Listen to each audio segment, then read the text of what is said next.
ناظرین، سلطان ملک شاہ کے مرنے کے بعد تارکن خاتون نے اپنے بیٹے محمود کو تخت نشین کروایا اور خطبوں میں سلطان محمود کا نام پڑھے جانے لگا۔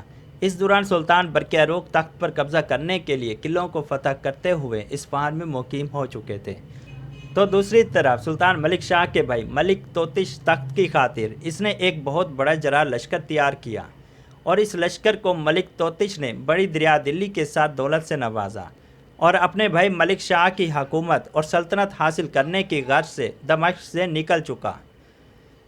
ملک توتش نے سب سے پہلے حلب کی طرف رخ کیا۔ ان دنوں حلب کا ولی اور حاکم ایک ترک امیر قسیم الدولہ تھا۔ قسیم الدولہ برقیہ روق کا مداح اور جانثار تھا۔ جب اس نے محسوس کیا کہ سلطان برقیہ روق ابھی ناتجربہ کار ہے اور ملک توتش کا مقابلہ نہیں کر سکتا، تو وقتی طور پر بلا کو سر سے ٹالنے کے لیے سلطان برقیہ روق کے چچا ملک توتش کی حکومت اور اس کی اطاعت قبول کر لی اور اپنے لشکر سمیت توتش کے لشکر میں شامل ہو گیا۔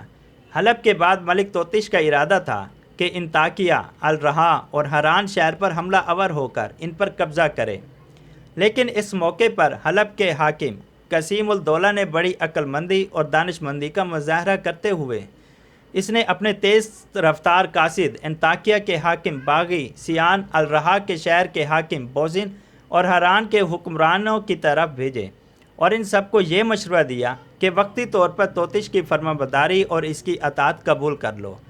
اگر آپ قبول نہیں کرو گے تو ملک توتش آپ کے شہروں پر حملہ آور ہو کر انہیں تباہ و برباد کر دے گا۔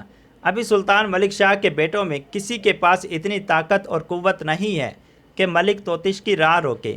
قسیم الدولہ کا یہ پیغام پڑھنے کے بعد انطاکیہ، الرہا اور حران کے حاکم بھی ملک توتش کی فرمانبردار اور اس کے اطاعت گزار ہو گئے۔ اس طرح ملک توتش کی طاقت اور قوت میں بڑا اضافہ ہو گیا۔ ان شہروں کو فتح کرنے کے بعد ملک توتش نے پہلے اپنے نام کا خطبہ پڑھوایا، پھر حلب کے حکمران قسیم الدولہ اور دوسرے حکمرانوں کے ساتھ ملک توتش نے دوبارہ پیش قدمی شروع کر دی۔ اس مرتبہ ملک توتش نے رائبہ شہر کا رخ کیا، اس پر حملہ کر کے اس پر بھی قبضہ کر لیا۔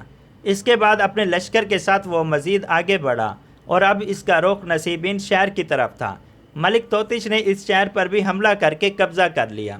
اس کے بعد ملک توتش اپنے لشکر کے ساتھ موصل پہنچا۔ ان دنوں اس قلعے کا حاکم ابراہیم تھا۔ یہ ابراہیم ملک توتش کا مقابلہ کرنے کے لیے 30,000 کا لشکر لے کر نکلا اور ملک توتش کا مقابلہ کرنا چاہا۔ ملک توتش کے لشکر کی تعداد اس وقت 10,000 کے لگ بھگ تھی۔ ملک توتش اور ابراہیم کے درمیان ہولناک جنگ ہوئی۔ اس جنگ میں ابراہیم کو شکست ہوئی اور اسے گرفتار کر لیا گیا۔ ملک توتش نے ابراہیم کے علاوہ اس کے سب ساتھیوں کے قتل کا حکم دے دیا اور اس کا مال و اسباب لوٹ لیا۔ موصل کے علاوہ آگے بڑھتے ہوئے توتش نے دیگر کئی شہروں پر بھی قبضہ کر لیا تھا۔ جن دنوں ملک توتش شہر پر شہر فتح کرتا جا رہا تھا، اس وقت ترکمان خاتون فارس فتح کرنے کے در پہ تھی، جبکہ برقیہ روق ایک اور کام میں مصروف تھا، اور وہ یہ کہ ہجری 487 میں عباسی خلیفہ مقتدی نے برقیہ روق کو سلطان کے نام سے نوازا اور اس کے نام کا خطبہ جامع بغداد میں پڑھایا اور امور سلطنت کے تمام اختیارات دے دیے۔ سلطان برقیہ روق نے نہایت ادب کے ساتھ تمام اختیارات قبول کر لیے اور اس کے بعد امراء دولت اور اراکین سلطنت نے بیعت کر لی۔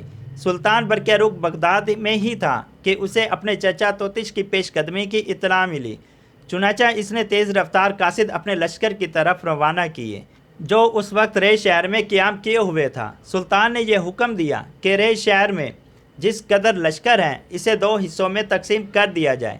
ایک حصے کو لے کر ایاز اور چکمرش ملک توتش کا مقابلہ کرنے کے لیے نکلیں، جبکہ رے اور اس کے ارد گرد علاقوں کی حفاظت کے لیے باقی لشکر اور سالار وہیں قیام رکھیں۔ دوستو، یہ قسط ابھی جاری ہے، یہ ویڈیو ابھی جاری ہے اور اس کا آپ اگلے ایپیسوڈ میں دیکھیں گے کہ کس طرح ملک توتش شہر فتح کرتے ہوئے برقیہ روق کی طرف بڑھتا گیا، اور جب برقیہ روق اور ملک توتش کا آمنا سامنا ہونے لگا تو سلطان برقیہ روق بیمار ہو گیا، وہ بیماری کی انتہائی حالت میں پہنچ گیا۔ دوستو، اس طرح کی معلومات ویڈیو دیکھنے کے لیے میرے چینل کو سبسکرائب کر دیں، لائک کر دیں اور بیل کے بٹن کو ضرور دبا دیں۔ Thanks for watching. اللہ حافظ۔